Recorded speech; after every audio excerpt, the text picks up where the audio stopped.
Simple, நான் formula சொல்றேன். 10,000 ரூபாய் சம்பாதிச்சியா, 7,000 ரூபாய்க்கு மேல செலவு பண்ணக்கூடாது. எனக்கு 7,000 ரூபா தான் வந்தது. அந்த 3,000 ரூபாவை முதல்ல கோல்ட்ல போடு.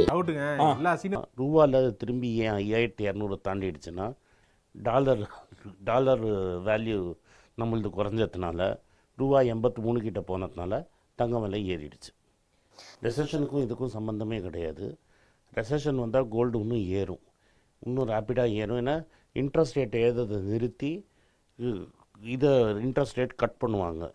ஆனால் இப்போதைக்கு ஃபெடரல் ரிசர்வோட தலைவர் ஜெரோம் பவுல் என்ன சொல்லியிருக்கிறாருன்னா, நாங்கள் இன்னும் ஒரு ஏற்றினதே போகாது, இது 25 வருஷத்தில் ஏற்றாத அளவு அவங்க ஏற்றிட்டாங்க ஆல்ரெடி, இன்னும் 1% ஏற்றுவோம். ரியலாக தங்கம் எப்போ ஏறும்னா, அமெரிக்கா இன்ட்ரெஸ்ட் ரேட் ஏறி முடிச்சிருச்சு அப்படின்னு சொல்கிறச்சு தான் கோல்டோட பிரேக் அவுட் வரும். இப்போவே 5,200 கிட்ட இருக்குன்னா, அமெரிக்கா இன்ட்ரெஸ்ட் ரேட்டு ஏற்றதை நிறுத்தி இறக்க ஆரம்பிக்கிறச்ச தங்கம் ரியலாக ஏறும். இன்றைக்கி 5,200 இருக்கிறது.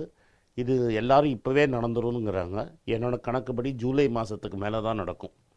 ஆகஸ்ட்டுக்கு அப்புறம் தான் ரேட்டே நிறுத்துவாங்க.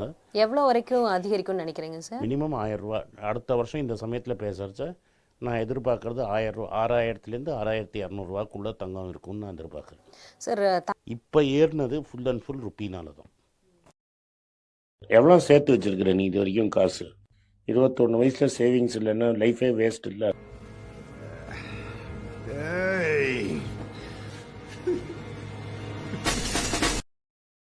நான் என்ன சொல்கிறேன், 11,000 ரூபா நோட்டாக எடு. ஓகே, அதை வச்சு அப்படி கொளுத்து.